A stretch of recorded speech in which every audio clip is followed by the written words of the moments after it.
Hello, everybody. Welcome to the mini episode for Shonen Flop. This is the first one. Yeah. Huh.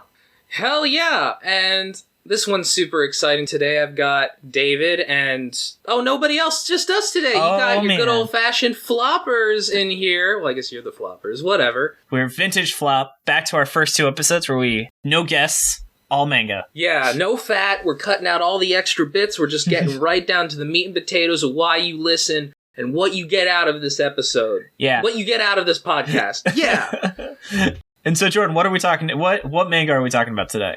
Well, we're talking about Double Arts, not to be confused with Double Taisai, which is a totally different manga that I read the first chapter of instead at first. I really was oh, should I just fuck with him and be like, oh, I read that too? Yeah, I mean, I don't know. I feel like Double Taisai is probably a less dumb series than Double Arts. Oh, it's not. I was part of it. I listened to the Shonen Fiasco episode about it, and it is something. They all end up in jail at the end.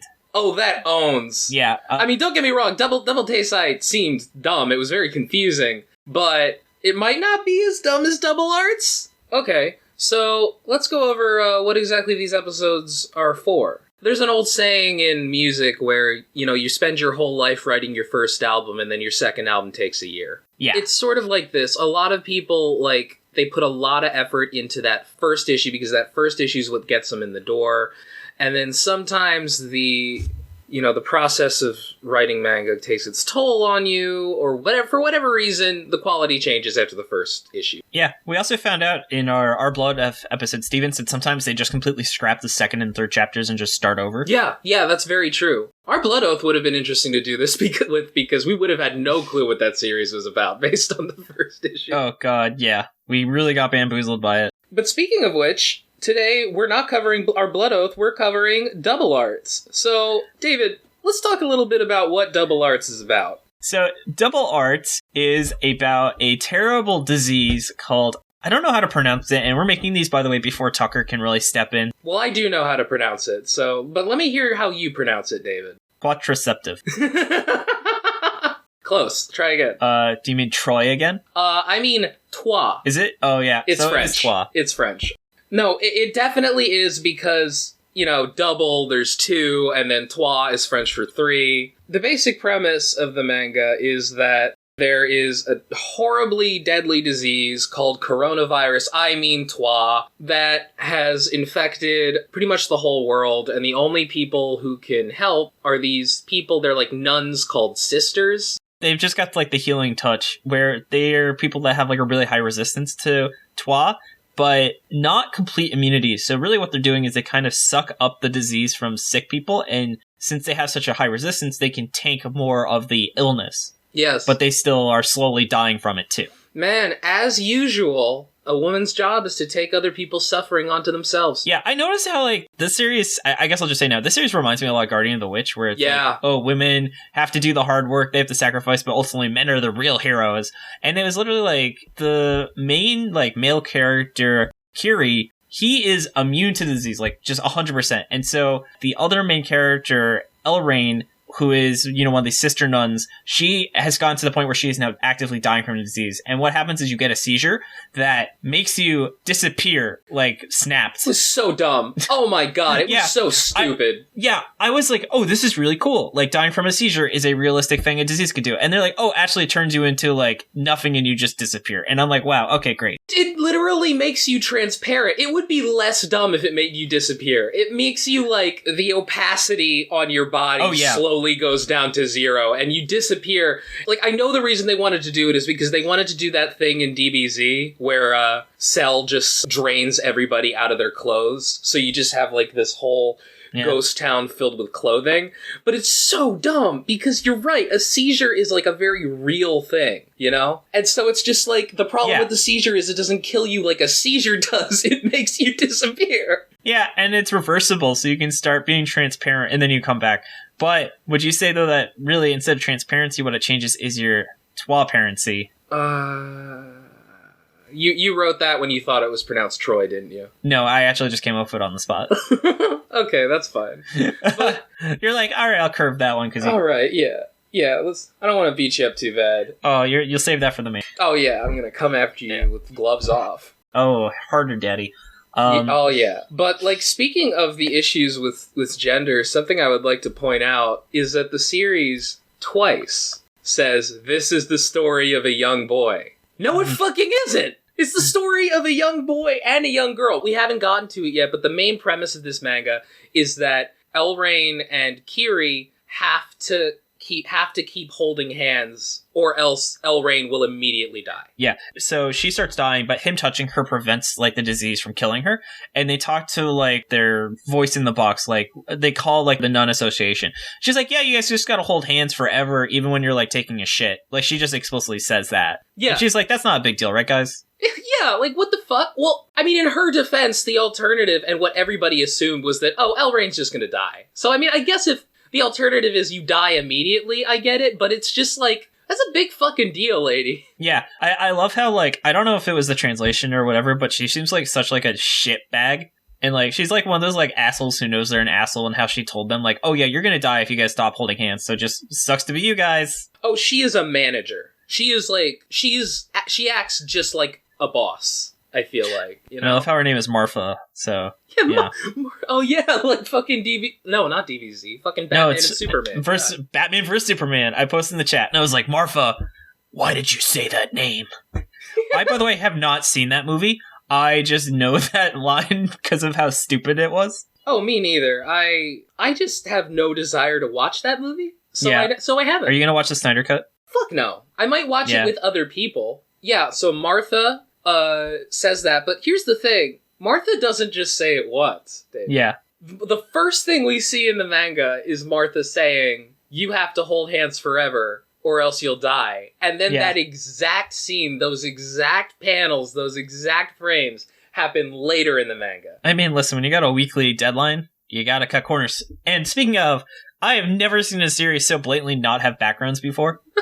I didn't even, like, notice that. I was too caught up in how stupid everything else was. Oh man, this is like DeviantArt tier. This reminds me of Beachy. Beachy has better art. It had good composition. This is just bland. Right, exactly. It's bland. It's not interesting. I mean, the main guy character literally just has Cloud Strife's haircut. I feel like I'm just frustrated because the series had like a legitimately cool idea of making it like a man versus nature theme, which is so rare in shonen. Like Dr. Stone is like one of the other few series, and then they just like completely had to add this magical element that just is so stupid. And also, like, the villain, they add just a human villain where even the main character's like, we don't know why these people are trying to kill all the sisters, but they are because they're evil. Oh, I fucking hated them. They're being attacked by this group of people called the Gazelles. Now, I don't know who the fuck the Gazelles are. They don't know who the fuck the Gazelles are. They're scary dudes who show up to attack for no reason other than they're scary dudes who show up to attack. Yeah. And, oh my god, the way they fight this guy is the dumbest shit I've ever seen. Yeah.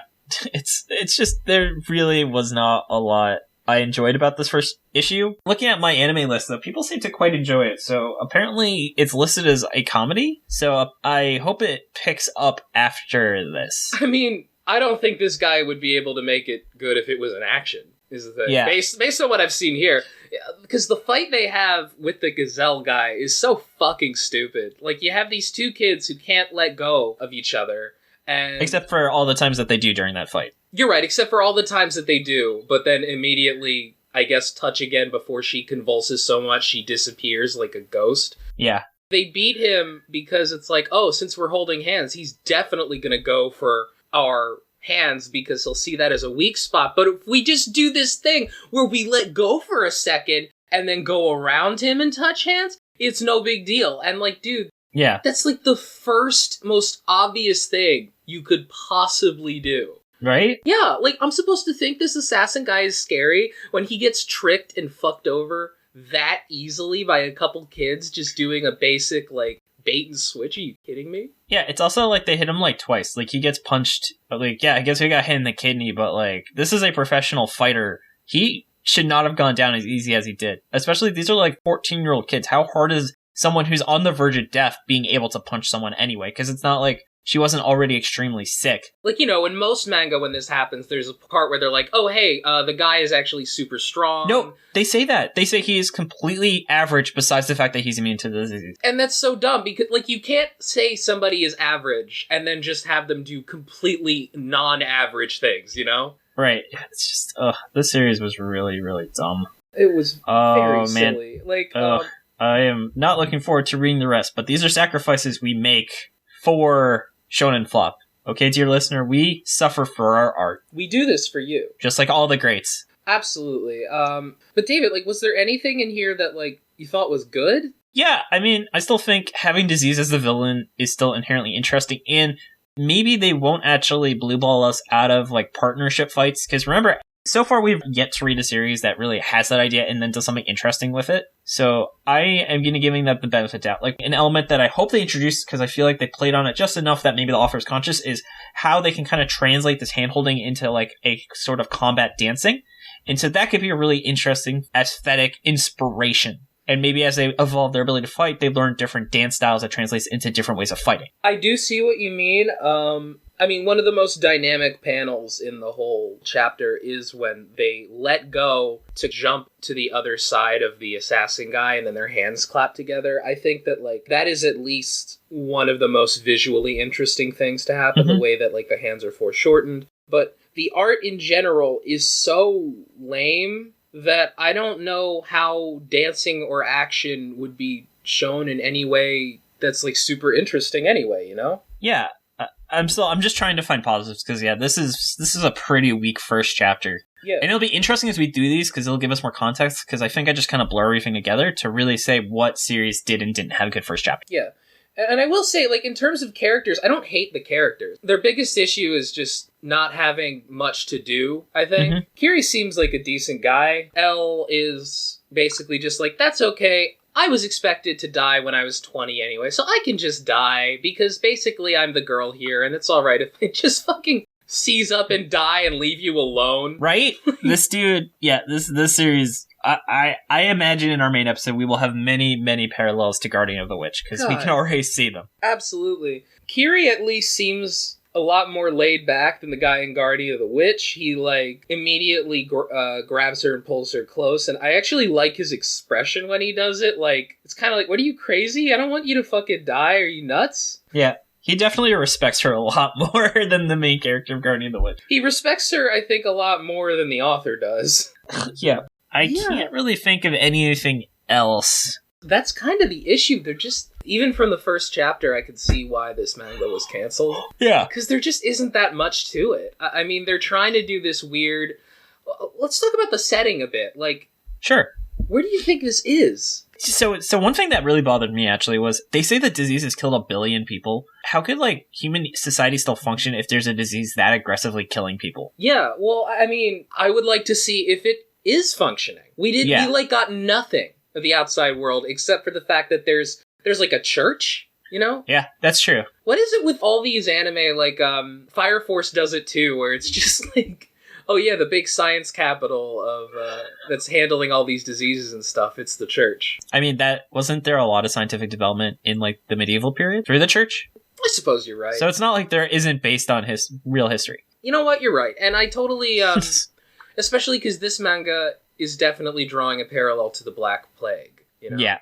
Oh, yeah. And for record, by the way, the Black Plague only killed 25 million people. So yeah.